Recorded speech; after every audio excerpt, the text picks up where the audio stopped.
Wow, people back then were, oh my God.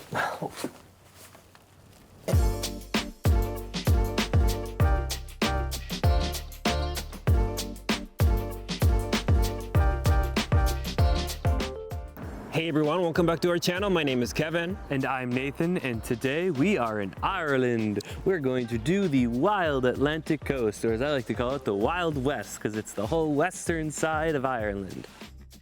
Hail you wanderers, welcome to part 1 of this long series here in Ireland. We know, there's quite a bit to see here, so we'll condense it for you. We're going to do the Wild Atlantic Way, which spans all over the island's west side.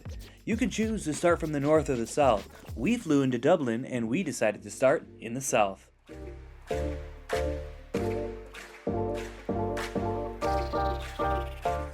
As we said, we are starting in the south. So today we are bringing you to County Cork. We will see tons of landmarks, little towns, and ancient monuments as we drive around the country. Are you ready? All right, we are here in Ireland and we rented a car because we are going to drive around the country. And Nathan, is this the first time that you drive on the left? Yeah, and I'm very confused.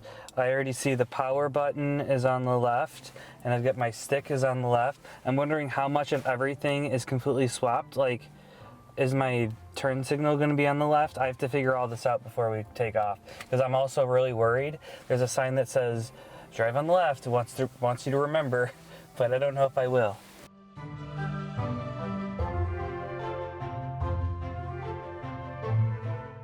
So far, so good.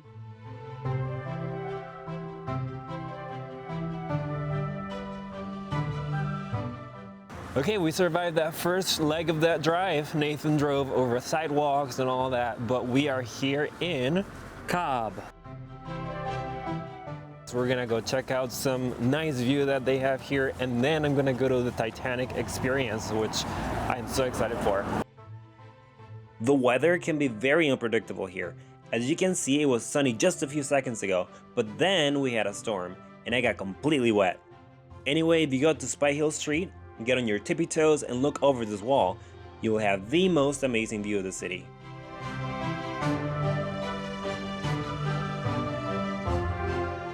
Nathan is working right now, so I'm hanging out by myself. And now I'm going to take you to the Titanic Experience. I'm so excited.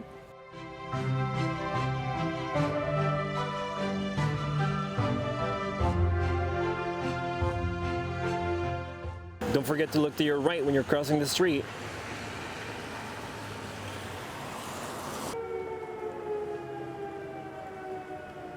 Apparently there's going to be tornadoes or something like that.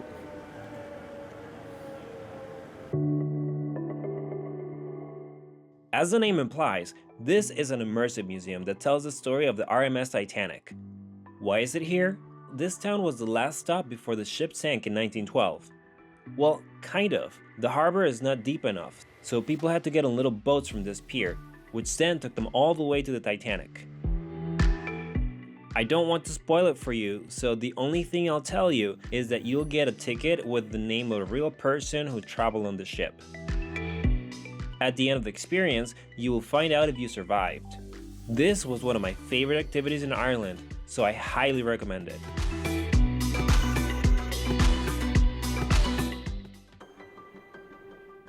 This picturesque town was initially called Queenstown, and it is famous for its maritime history, stunning views, vibrant atmosphere, and, as Kevin told you, for being the last port of call for the Titanic before its untimely demise. Over 100 passengers boarded the ship right here, making it deeply connected to this tragedy. Other aspects that make this town so beautiful are its architecture and its easy access to nature. If you have the chance, don't skip this town.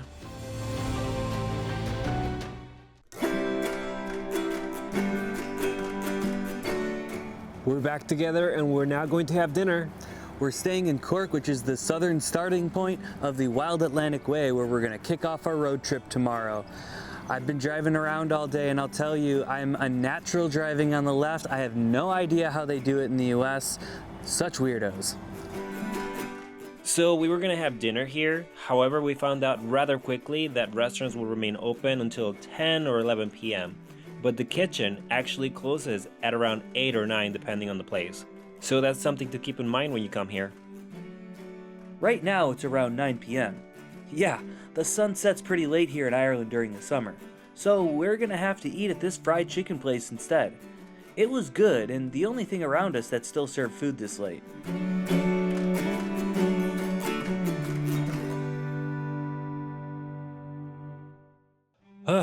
Good morning. We are up early today to start our journey. You should know that driving in Ireland is not for the faint of heart. The back roads, which you will definitely use around here, are very narrow. Add driving on the left to the mix.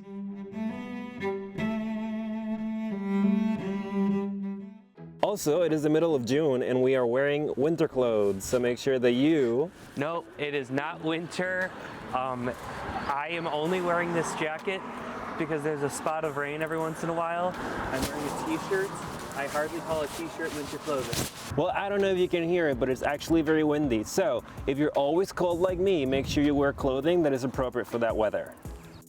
I don't know if you know this, but English is not my first language, and this place is called Timoleague. Hopefully I'm saying it right.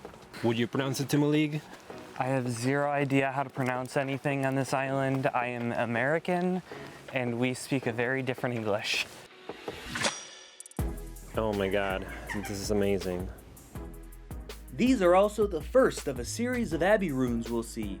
Timoleague Abbey was founded in 1240 by a Franciscan order, making it one of the oldest monastic sites in Ireland. The abbey flourished during the medieval period and became an important center for religious life in the region.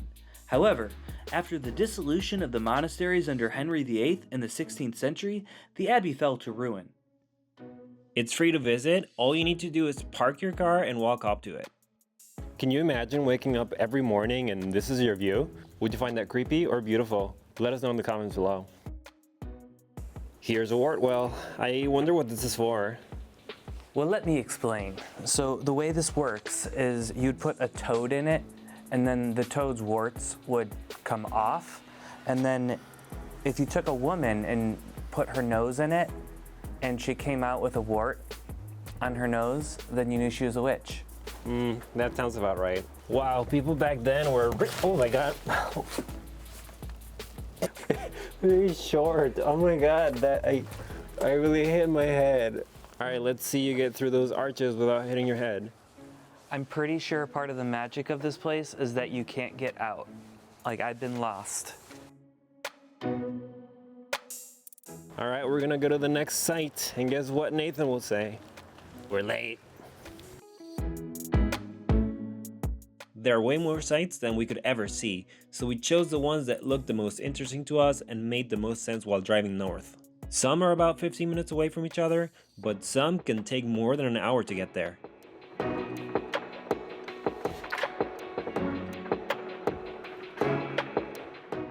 Sorry about the wind. We are at Galley Head, which is supposed to be one of the bigger spots to visit here along the Wild Atlantic Way in the West Fork region.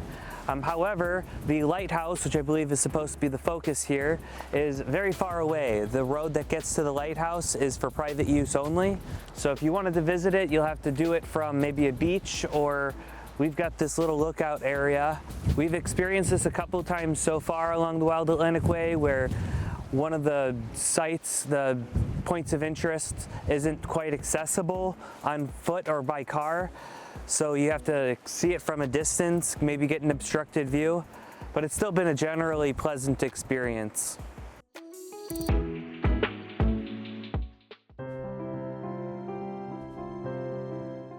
Holy cow, there's a lot of tossing and turning when Nathan's driving. Anyway, here we are at Drumbeck Stone Circle. This is the first of many stone circles we will see throughout this journey. However, this is one of the best preserved ones in the region. It goes back to the Bronze Age between 1500 and 1000 BC. So my students know that I love rocks, and this would be the perfect setup for my classroom. If you're interested in cooking, this ancient roasting pit might be right up your alley. They'd fill this square pit with about 70 gallons of water and roll heated stones in it. After about 18 minutes, that water would come to a boil and is ready for roasting. That water would stay hot for about 3 hours. These ancient stone circles would have been used for rituals, often involving burials. These taller stones to my left and right would have been the entrance. And then the stones taper down as you go to this one that's on its side. That would have been a table in which maybe they did a sacrifice. As you can see, the stones are lined up in a northeast to southwest orientation, which is in perfect alignment to celebrate the winter solstice. A fun fact, in 1957, they found the ancient remains of a cremated boy from 3,000 years ago in the Bronze Age.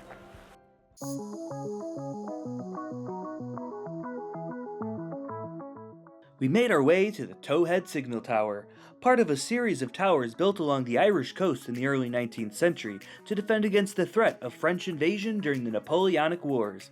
Back then, the British controlled the region and feared an invasion, much like a vast part of Europe had experienced.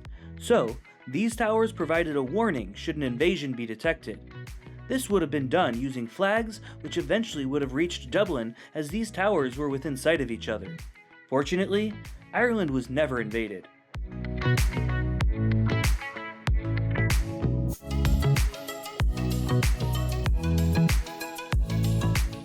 Up next, we're going on a hike.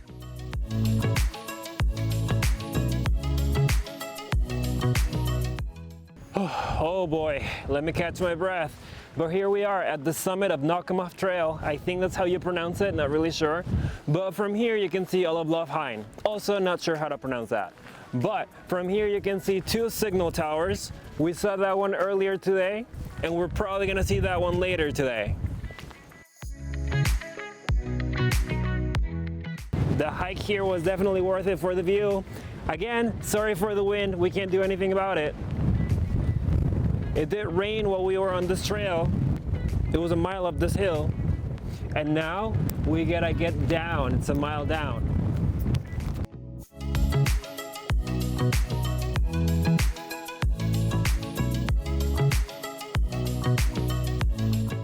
If you're driving, proceed with caution. The speed limit is usually like way more than my comfort level. As you can see, this is a very narrow road, and this is meant for both ways.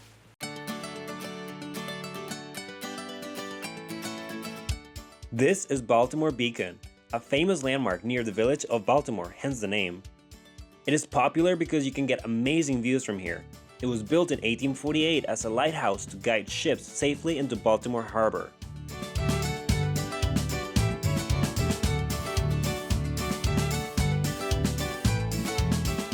Another landmark you can take pictures with along this route is the Ballydehob Viaduct. Again, we don't really know how to pronounce anything. I've tried, but hey, it makes for a great picture. This megalithic structure is the Altar Wedge tomb, which dates back to around 2000 BC. As you can see, it consists of several large stone slabs arranged in a trapezoidal layout and an altar, which some believe was used for ceremonial purposes. And as many of the other megalithic structures that we've seen so far, this is just one of over 500 around the country.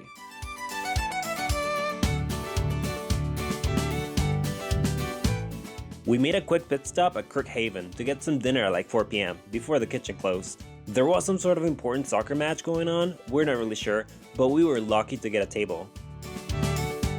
Also, before this trip, I hated beer, but I found out that I love stouts because of this moment right here. For dinner, we had a meat pie.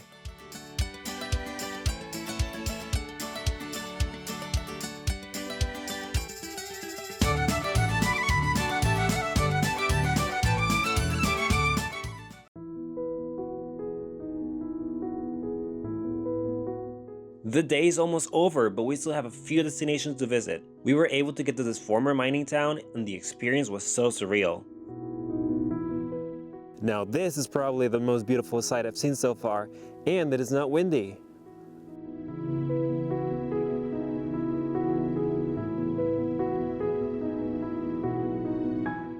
We were also able to hang out with some friends.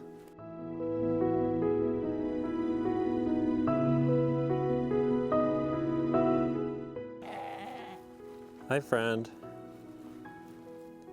Be careful.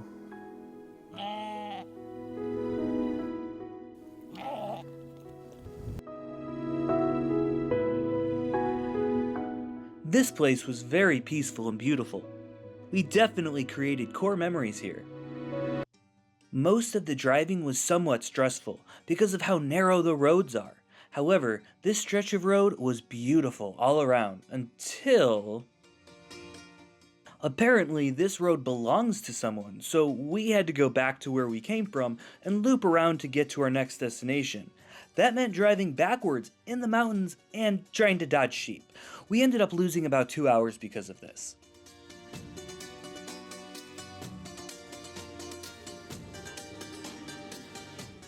This church dates back to medieval times. It was built between the 12th and 13th centuries as part of Christian expansion in this region. It is in ruins today, but most of its original structure still remains. There is a graveyard around it that has many gravestones dating back to the 18th and 19th centuries, and it is still an active burial site today. Before we ran out of sunlight, we visited another stone circle. This time, we're at the Urag Stone Circle. This one dates back to the Bronze Age, around 2000 to 1500 BC, and like the other one we saw today, it was most likely used for ceremonial purposes.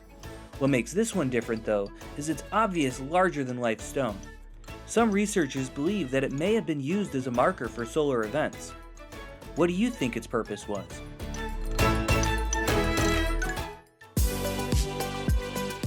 Hey, you wanderers out there, thanks for watching our channel. Don't forget to like and subscribe to find out what Rebecca found to next. And remember, Eren go bravo!